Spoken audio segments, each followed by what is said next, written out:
Good morning, everyone. So today we are starting with the chapter number 4, that is Animal Kingdom, okay, or Kingdom Animalia. We have already studied in chapter number 2, that is what about biological classification. So in that we have studied about the R.H. Whittaker 5 kingdom classification system. In that we have studied about what all things: Kingdom Monera, Kingdom Protista, Kingdom Fungi, Kingdom Plantae and Kingdom Animalia. Okay, तो उसमें जो आपका 5th kingdom, that is Kingdom Animalia, fine, उसके कुछ characteristics features जो है that we are going to study. Fine, so there are different criteria on the basis of which we are classifying different types of animals in the same kingdom, that is Kingdom Animalia, but into different phylum. Okay, so there are total how many phylum in Animalia kingdom? 11. Okay, that is kingdom, kingdom is Animalia, but the phylum Porifera, second Cnidaria, third Ctenophora, ठीक है, fourth Platyhelminthes, then Aschelminthes, then Annelida, then Arthropoda, then Mollusca, then Echinodermata, after that Hemichordata, and last is Chordata. Okay, very good, fine. So out of this 11 phylum, today we are going to start with the first phylum, that is phylum Porifera. Okay, so as the name says, phylum Porifera. अभी Porifera जो हमने बोला है, Porifera, so pori वो word ही आया है कहाँ से? With the term that is pores, है ना, जिसको हम क्या बोलते हैं? Pores बोल सकते हो, holes बोल सकते हो, और you can say in this particular phylum, that is Porifera, we are going to study about different examples. Okay, they are commonly known as sponges, है ना, इनमें बाथ स्पॉन्ज का एग्जाम्पल आएगा, ठीक है, स्पॉन्जिला का एग्जाम्पल आएगा. Find different examples we are going to study in this particular phylum, that is Porifera. Is it clear? Fine. So before starting with the main characteristics, with the unique features, we will see some general characteristics regarding this phylum Porifera. Okay, जैसा हमने नाम से बताया, इसको हम primitive type का animal बोल सकते हैं. Why it is so? हमने जैसे देखो, if you remember prokaryotic cells और prokaryotic organism, in which basically which type of organism comes? Example कौन सा होगा प्रोकैरियोटिक का? Bacteria. Okay, bacteria is the common example, हमें पता ही है ना सबको. We have studied about the kingdom Monera, तो उसमें बैक्टीरिया पढ़े थे कि नहीं पढ़े थे? Bacteria are the sole member of the kingdom Monera. Okay, ये हमने पढ़ा हुआ है. बट यहाँ पर हम जो है एनिमेलिया किंगडम पढ़ रहे हैं, तो obviously the organisms are what? Prokaryotic और eukaryotic? Eukaryotic. Okay, all the animals will be eukaryotic only. Fine. वहाँ पे प्रोकैरियोटिक में हमने बोला था कि बैक्टीरिया क्या है, यूनिसेल्युलर या multicellular? Obviously unicellular, right. But animals क्या है? मल्टीसेल्युलर. ओके, प्रोटिस्टा में जो प्रोटिस्टा भी हमने पढ़ा है. फाइन. तो उसके अंदर जो एनिमल लाइक ऑर्गेनिजम्स थे, उनको भी हमने किस में डाला था? प्रोटोजोआ प्रोटिस्टा में डाला था. अब वो भी तो एनिमल लाइक कैरेक्टरिस्टिक्स शो कर रहे थे, तो we should have classified under the phylum what? Under the kingdom Animalia. But हम जो हायर ग्रुप ऑफ एनिमल्स हैं, ठीक है, उसमें भी starting with the lower category and ending with the higher category. Okay, ending मतलब अब तक जितना एक्सप्लोर हुआ है हमारे अर्थ के ऊपर, उसकी बात कर रहे हैं हम ऑर्गेनिजम्स की. ओके, बट जो वो अगर आप बोलोगे कि प्रिमिटिव टाइप के एनिमल्स है ना, जो कि मल्टी सेल्यूलर थे, ठीक है, मल्टी सेल्यूलर, हालांकि वो भी स्मॉल ग्रुप ऑफ ऑर्गेनिजम्स ही थे, but they are what? Multi cellular. तो मल्टी सेल्यूलर थे, तो हम उसको प्रोटिस्टा वाला प्रोटोजोआ जो था क्लास, ठीक है, उसके अंदर क्लासीफाई नहीं कर सकते थे. अदरवाइज उसको भी हमने, अगर बहुत ज़्यादा बोलते मल्टी सेल्यूलर अगर होते, अमीबा एंड ऑल, तो उसको भी हमने इसमें ही पढ़ना था. किसमें? किंगडम एनिमेलिया में. Okay, not in the kingdom protista. Yes और नो? यस. ओके, तो दैट इज वाई वहाँ पर भी एनिमल लाइक कैरेक्टरिस्टिक्स वाले प्रोटिस्टा थे हमारे पास, but they are characterized into classified into the kingdom Protista, not under the kingdom Animalia. Okay, why it is so? Because वहाँ पर जो Protista animal like थे, they were unicellular, but यहाँ पे जो animal like है, they are multicellular. So all the phylum which is including the animal like organisms, animals ही है उसके अंदर सारे के सारे, ठीक है, जो एनिमल्स के कैटेगरी में कैटेगराइज्ड होते हैं, but they are multi cellular. What they are? Multi cellular. So that is why they are included under the kingdom Animalia. ठीक है, are you getting it? Fine, very good. So now we will start with the phylum Porifera. उसके कुछ general characteristics हम पढ़ते हैं, then we will go with the some unique features. Fine. तो first is phylum porifera. उसके general characteristics की अगर हम बात करें तो first is what about grades of organization. ये हमने देखो जब when we were discussing about some criteria, तो उसमें हमने थोड़े बहुत चीज़ें डिस्कस की थी ना, कि जो एक ऑर्गेनिज्म है वो सेलुलर लेवल पे हो सकता है, और एल्स टिश्यू, और एल्स ऑर्गन, और दी ऑर्गन सिस्टम. फाइन. अब जितना लोअर कैटेगरी आप बोलोगे उतना ही उसमें ऑर्गेनाइज्ड नहीं होगी ना उसकी body, right. That is they must be having the cells only और the group of cells only, that is tissue level. Fine. But बहुत अगर हायर कैटेगरी की बात करोगे then only they will show the body level organisation as what? Organ and organ system level of organization, right. But since we are dealing with the first phylum, that is porifera, जो kingdom animalia का पहला जो है, क्या है ये first, क्या है ये फर्स्ट फाइलम है ना. तो ये लोअर कैटेगरी का है. तो उसमें अगर हम बात करें ग्रेड्स ऑफ ऑर्गेनाइजेशन की, तो ये कैसा रहेगा? सेलुलर लेवल पे रहेगा. टिश्यू या ऑर्गन सिस्टम किस पे रहेगा? Cellular level, right. They are multi cellular only, multi cellular ही रहेंगे ये organisms, but they are following which type of body grade organisation? Level of organisation क्या रहेगा इनके बॉडी का? Cellular, right. मतलब इनके अंदर जो भी चीजें काम करेंगी सब सेल के लेवल पे ही काम करेंगी, ना ही तो कोई टिश्यू रहेगा. ऑर्गन और ऑर्गन सिस्टम तो दूर की बात. ओके, जब टिश्यू ही नहीं है तो ऑर्गन सिस्टम कहाँ से डेवलप होंगे, राइट. तो फर्स्ट जो है आपको characteristic which you need to remember when you are studying about the phylum Porifera, तो उसमें पोरीफेरा का मतलब पहले पता होना चाहिए, उसको पोरीफेरा नाम क्यों दिया गया है, राइट. उसके बाद सेकेंडरी उसमें जो है क्या खासियत है, कुछ स्पेशल कैरेक्टरिस्टिक्स जो हम आगे पढ़ेंगे.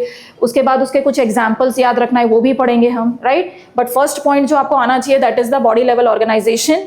वो सेलुलर है, टिश्यू है, ऑर्गन है या ऑर्गन सिस्टम है, राइट. तो क्या है इसका आंसर? मतलब that body level organisation is cellular level. Okay, याद रहेगा फर्स्ट ही है, एनिमल किंगडम का पहला ही फाइलम है, तो सेल वाले स्टेज पे ही रहने वाला है ये. मल्टी सेलुलर भले है, बहुत सारे सेल्स इसके अंदर भी है, more than one cell, but they are not showing the tissue और the organ level organisation. Okay. Second अगर हम बात करें सिमेट्री की, ठीक है, फर्स्ट हमने बोला बॉडी ग्रेड ऑर्गेनाइजेशन. सिमेट्री की अगर बात करते हो तो what do you mean by symmetry? ठीक है, हमने कुछ जनरल कैरेक्टरिस्टिक्स ऐसे ही just what you can say study किया था regarding the symmetry, right. Body symmetry की हम जब बात करते हैं तो इट इज़ लाइक अरेंजमेंट, है ना. अगर एक बॉडी का अरेंजमेंट आप देख रहे हो and if we are cutting that body into different parts, तो from the central axis if we are cutting then we are getting 2 equal halves. Fine. तो सेंट्रल एक्सिस बोल दिया गया है ना, तो ही हमको क्या 2 इक्वल पार्ट्स में मिल रहे हैं. So that type of symmetry is known as bilateral symmetry. Very good, है ना, bilateral symmetry. But if we are cutting the organism into 2 equal parts, but by crossing it into any of the planes, है ना, कोई भी plane से जो है that is diagonally आप कट करो, centrally आप कट करो, but we are getting 2 equal halves. ठीक है. So that type of symmetry is known as radial symmetry. Very good, fine. अब अगर ऐसे हम किसी बॉडी को कट कर रहे हैं किसी ऑर्गेनिज्म की, ठीक है, या नेचुरली भी अगर उसमें डिवीजन हो रहा है, ठीक है, तो उसमें क्या हो सकता है, अगर सिमिलर हाफ्स में वो डिवाइडेड नहीं हो रहे हैं, ठीक है, तो उसको हम बोलेंगे उसकी बॉडी का कोई ऐसा सिमेट्री ही नहीं है. So they are known as what? Asymmetry. ठीक है, उसको हम क्या बोलेंगे? एसिमेट्री या असिमेट्री. फाइन. तो वही अगर आप पोरीफेरा वाला जो आपका फाइलम है उसके अगर सिमेट्री की बात करें उस ऑर्गेनिज्म की, तो mostly they are showing asymmetrical type of symmetry, मतलब इनका कोई सिमेट्री है ही नहीं. But yes there are few exceptions. हमें पता है साइंस में हम जो भी चीज़ें पढ़ते हैं उसमें कुछ ना कुछ एक्सेप्शन आता है. Fine. So in this also we have some exception की बात करोगे तो सम ऑफ द पोरीफेरेंस में show radial type of symmetry. मतलब क्या, इसमें अगर एनी ऑफ द प्लेन से we are dividing the organism, so organism will divide into 2 equal halves. Okay, similar halves में वो डिवाइड हो जाएंगे. तो सम ऑफ द पोरीफेरेंस में show radial type of symmetry also. बाकी मोस्टली अगर हम देखें तो ये इसका कोई ऐसा कोई सिमेट्री नहीं है. So it is what? Asymmetrical type. ठीक है. थर्ड अगर हम बात करें जर्म लेयर्स की, राइट, यहाँ पे आपके शो नहीं किया है, but if we go into detail, है ना, अगर हम बहुत ज़्यादा डिटेल में जाए, एनसीईआरटी में बहुत सारी चीज़ें नहीं दी गई है, but as you can see कि जो है इसका अगर हम जर्म लेयर देखें तो it is divided into ectoderm and endoderm. Fine. तो इसमें हम बोल सकते हैं इसको डिप्लोब्लास्टिक यू कैन से, है ना, तो आप मेंशन कर सकते हो डिप्लोब्लास्टिक टाइप ऑफ जो है ये ऑर्गेनिज्म रहेगा, that is the body has ectoderm, endoderm as well as mesoderm, ठीक है। अब ये एक्टो, एंडो एंड मीजोडर्म करते क्या है, they are giving rise to different parts of the body, ठीक है। एंडोडर्म की बात करोगे कुछ इनर लेयर्स, ठीक है, रेस्पिरेटरी ट्रैक्ट वगैरह हो गया, डाइजेस्टिव ट्रैक्ट, इनर लाइनिंग हो गया, दैट इज डेवलप्ड। एक्टोडर्मल की आप बात कर रहे हो तो उसमें आपके एक्सटर्नल जो स्किन एंड ऑल हो गया लेयर, ठीक है, उसकी हम बात कर रहे हैं। Then if we are telling about mesoderm तो उसमें सर्कुलेटरी सिस्टम एंड ऑल, ठीक है, तो वो सारे चीज़ें आ गई। बट इसमें जो अगर हम सेंट्रली अगर इसकी पूरी बॉडी के स्ट्रक्चर देखें तो इसमें एज सच मीजोडर्मल लेयर नहीं होता, मीजोग्लोया नाम का एक सब्सटेंस हो सकता है, मैट्रिक्स हो सकता है, which is present between the ecto and endodermal layers, ठीक है। तो जनरली इस टाइप के ऑर्गेनिज्म को हम डिप्लोब्लास्टिक बोलेंगे, which is showing only the ectodermal origin as well as endodermal origin, not the mesodermal one. अगर मीजोडर्मल भी दिखता तो ये ऑर्गेनिज्म किस में आ जाता, ट्रिप्लोब्लास्टिक में, right, T for triplo, T for 3। Is it clear? Fine. तो ये कौन सा शो करेगा, इसका जो है जर्म लेयर, अगर आप पॉइंट लिख रहे हो तो it will which type of organism it is, diploblastic. Fine. Fourth अगर हम बात करते हैं क्राइटेरिया, सीलम, ठीक है, coelom that is nothing but the body cavity, okay. अब बॉडी कैविटी देखो, जब हम अब आगे जाएंगे यहाँ पे भी आपको दिख रहा है सेंट्रल कैविटी एंड ऑल, ठीक है, बट अगर हम बहुत ज़्यादा हायर कैटेगरी से कंपेयर करें तो it is not showing that much that type of body cavity which is present in the higher living organisms, ठीक है। तो इस वजह से इसमें हम बोल नहीं सकते कि true body cavity is present, ठीक है, ऐसा कुछ इसमें प्रेजेंट नहीं रहता है, जस्ट एक हॉलो टाइप का स्ट्रक्चर होता है, that is known as spongocoel, ठीक है। सो दैट इज वाई इस ऑर्गेनिजम्स को हम असीलोमेट बोलते हैं, that is what, coelom is not exactly present inside the body of that particular poriferan type of organism, okay.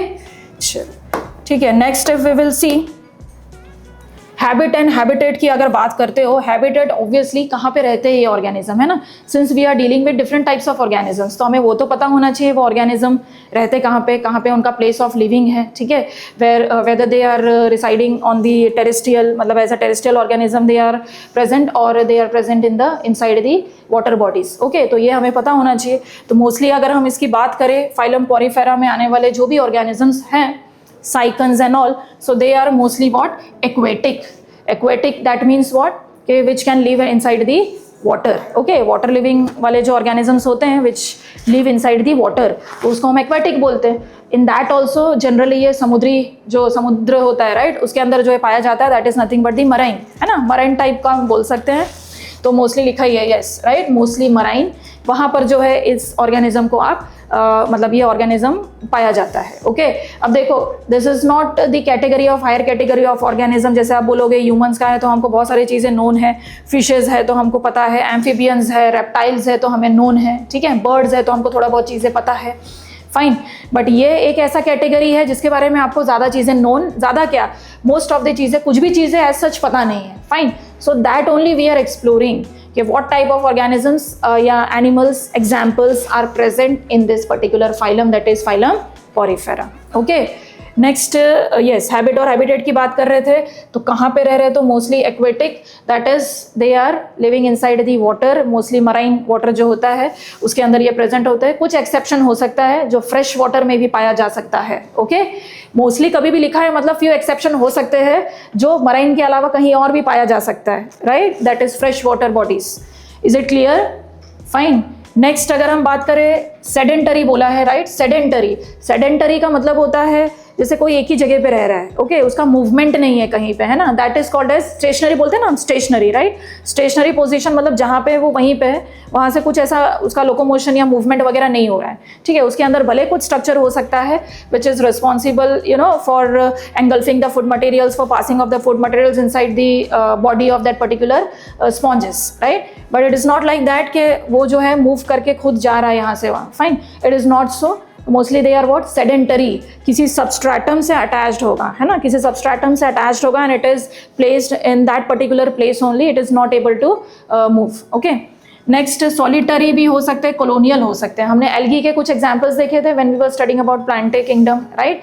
तो जो है सॉलिटरी और कॉलोनियल, अगर हम फाइलम पॉरीफेरा की बात करें तो कुछ ऑर्गेनिजम्स ऐसे होते हैं विच आर सोलिटरी, ठीक है, मतलब क्या, सिंगल इंडिविजुअल इसमें जो है दे कैन लिव, ओके।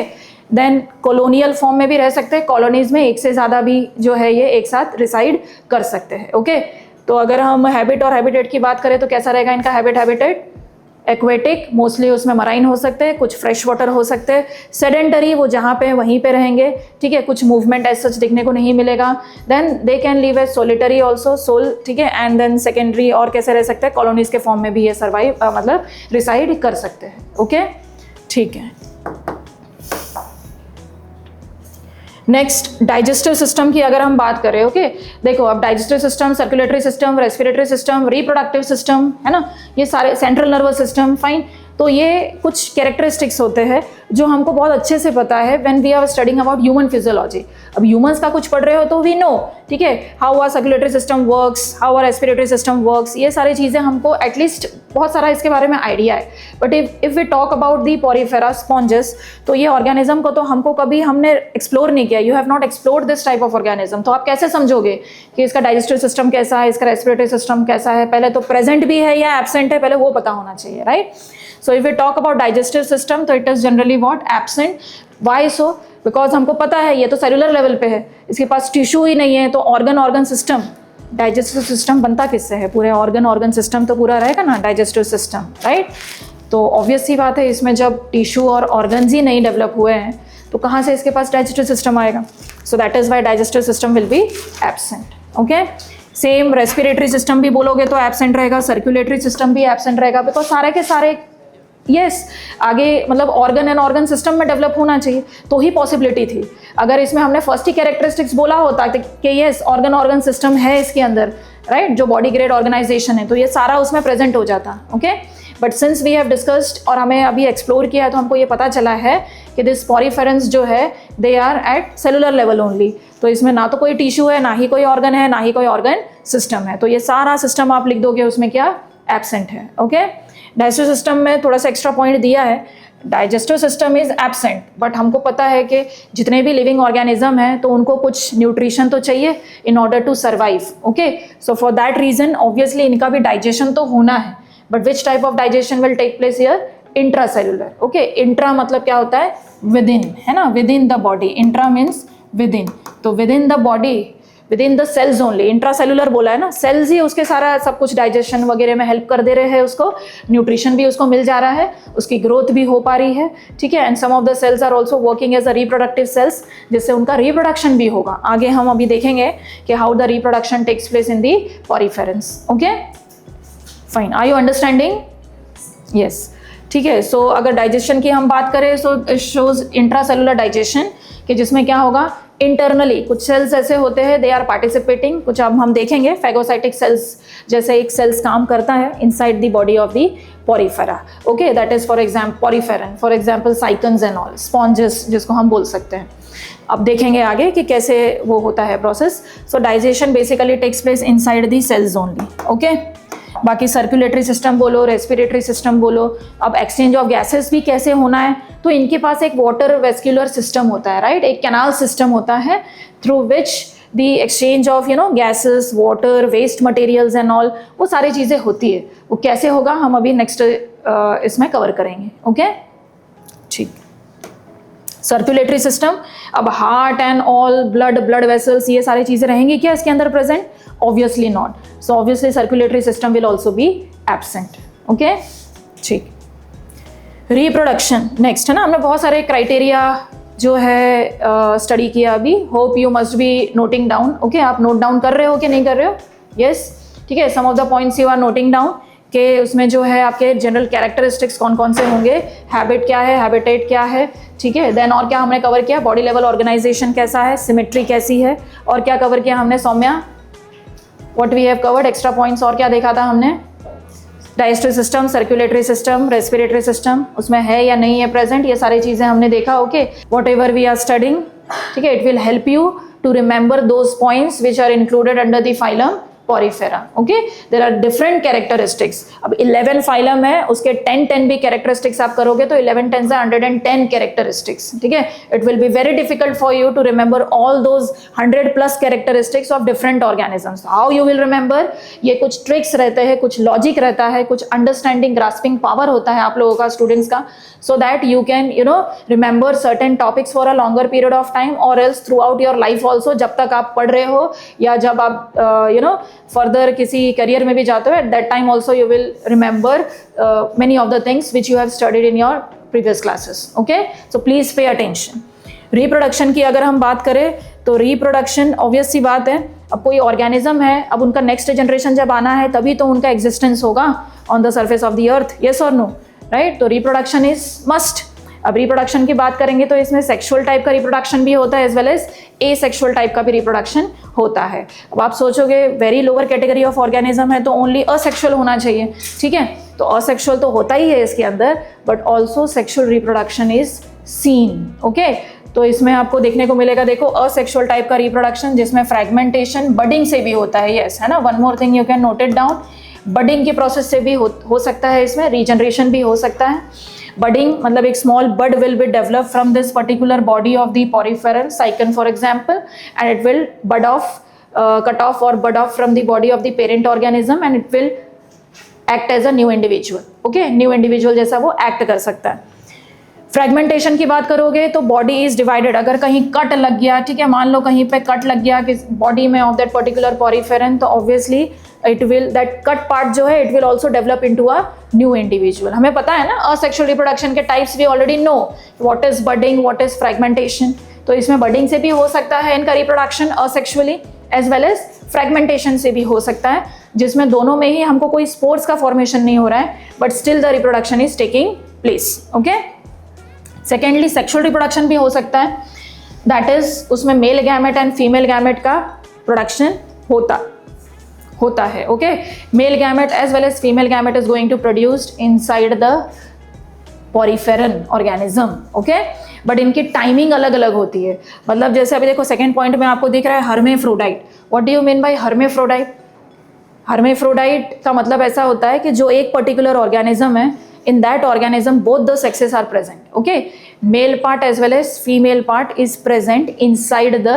अब आप बोलोगे इसमें तो रिप्रोडक्टिव मतलब ऑर्गन्स ही नहीं है, राइट? ऑर्गन सिस्टम नहीं है, तो कहाँ से इसमें सेक्सुअल रिप्रोडक्शन हो रहा है? There are many such questions. Okay, you need to think about it. But since इसका आंसर सब पहले पॉइंट में ही है कि सिंस इनका जो बॉडी लेवल ऑर्गेनाइजेशन है वो कैसा है, सेलुलर लेवल है, ठीक है, तो सेल्स ही एक्ट करते हैं एज अ कि जहाँ पे what you can say gametes का प्रोडक्शन होगा, right? Male gamete that is sperm cells, female gamete that is egg cell. इन दोनों का फॉर्मेशन किसी स्पेशलाइज्ड रिप्रोडक्टिव ऑर्गन में नहीं हो रहा है, बिकॉज ऑर्गन तो है ही नहीं इसके पास, सेल्स के अंदर ही हो रहा है. Is it clear? सेल्स के अंदर ही हो रहा है, तो सेल्स के अंदर ही फॉर्मेशन हो रहा है मेल गैमेट का भी, और सेल्स के अंदर ही फॉर्म हो रहा है फीमेल गैमेट का भी. तो जो एक पॉरीफेरन है उसी की बॉडी के अंदर दोनों भी ये ऐसे सेल्स प्रेजेंट है जो कि मेल गैमेट भी बना रहा है और फीमेल गैमेट भी बना रहा है. बट इनसाइड द बॉडी थोड़ा रेयर चांस है, बट फ्रॉम वन साइकन या वन पॉरीफेरन टू अनदर पॉरीफेरन ये चीज़ हो सकता है, बिकॉज इनकी टाइमिंग्स अलग अलग होती है, एग फॉर्म करने की और स्पर्म फॉर्म करने की. ओके, तो जैसे एक पॉरीफेरा समझो एक टाइम पे स्पर्म फॉर्म किया और दूसरा पॉरीफेरा उसी टाइम पर एग का फॉर्मेशन करा, ठीक है, तो what will happen, from the one poriferan the sperm will travel. यहाँ पे आपको दिख सकता है, राइट? यहाँ पे यू कैन सी, ठीक है, फर्स्ट यहाँ पे लिखा है देखो, an adult sponge releases the sperm cells. मतलब इसके सेल्स थे जिसने स्पर्म सेल्स को प्रोड्यूस किया, और उसने वो स्पर्म सेल्स कहाँ पे ट्रैवल करके जाएंगे, दूसरे स्पॉन्ज के पास, जिसके अंदर उसी टाइम पर एग सेल का फॉर्मेशन हो गया है. ओके, सो देखो, the sperm cell enter another sponge, sperm cell fertilises the egg cell. यहाँ पे थोड़ा सा जो है आपको जूम करके यहाँ पर बताया गया है, ठीक है, how the sponge only another sponge produces the egg cell. अभी इन एग सेल के पास ये स्पर्म सेल जो है ट्रैवल करके क्या करेगा, मीट करेगा, and it will form what, fertilization होके क्या फॉर्म होता है, zygote. Okay, zygote will form, तो वो जाइगोट आगे चलकर लार्वा बन जाएगा. लार्वल स्टेज मतलब उसका यंग वंस जो होते हैं, राइट? लार्वल स्टेज में फॉर्मेशन होगा. अब लार्वल स्टेज में फॉर्मेशन होगा तो थ्रू दी वाटर करंट्स, है ना. अभी since they are living under what, इनका हैबिटेट क्या है, एक्वेटिक है, तो वाटर करंट्स जो होगा ऑब्वियस सी बात है उसके साथ में वो लार्वा को भी कैरी करेगा, और लार्वा कैरी करेगा तो larva will again develop into what, एक अडल्ट वाले स्पॉन्ज में डेवलप हो जाएगा, फाइन, अडल्ट वाले स्पॉन्ज में। बट इनका जो लार्वल स्टेज है और अडल्ट वाला फॉर्म है वो थोड़ा सा डिफरेंट दिखेगा एक दूसरे से, दैट इज वाई इनका जो डेवलपमेंट है that is indirect type. Okay, आपको सारी चीजें आएंगी, अभी ये तो हमने फर्स्ट शुरुआत किया है, इसके बाद और डिफरेंट फाइलम हम पढ़ेंगे जिसमें आपको अगेन कैरेक्टरिस्टिक्स, क्राइटेरिया सेम रहेगा बट कैरेक्टरिस्टिक्स डिफरेंट होते जाएंगे। Okay, as we go from the lower form of animal to the higher form of animal. Is it clear? Okay, so यहाँ पे आप देख सकते हो larva settles on the hard surface. Hard surface इसलिए because हमने एक कैरेक्टरिस्टिक पढ़ा कि ये कैसा रहता है, सेडेंटरी। ओके, सेडेंटरी रहता है तो उसको कुछ सबस्ट्रेटम तो चाहिए, फाइन, तो किसी हार्ड सरफेस पे जाके वो अटैच हो जाएगा। So it attaches on the hard surface and develops into the adult sponge. तो जो लार्वल स्टेज था वो कन्वर्ट हो गया अभी किसी में एडल्ट फॉर्म में। ओके, एडल्ट स्टेज में। सो that is it is complete the, आप बोल सकते हो कि life cycle of a particular what, sponge. Okay, sexual reproduction में हमने ये चीज देखा। Is it clear? ठीक है, ओके।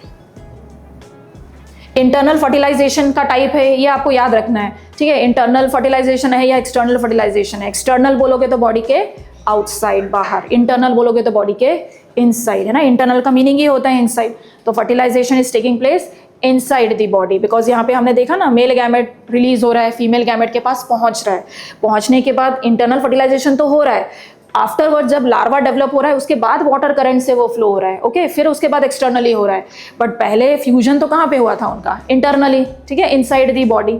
फाइन, डेवलपमेंट की आप बात करोगे तो इट इज व्हाट, इनडायरेक्ट। दो टाइप का डेवलपमेंट होता है ऑर्गेनिजम्स में, या तो इनडायरेक्ट हो सकता है या तो डायरेक्ट हो सकता है। जब डायरेक्ट की बात करते हो तो उसमें उसका जो यंग वन स्टेज होता है, यू नो, लार्वल जैसा लार्वल स्टेज हुआ वो सेम होगा आपके अडल्ट स्टेज से, सेम, ठीक है, सिमिलर काइंड, तो उसको हम बोलते हैं डायरेक्ट टाइप का डेवलपमेंट।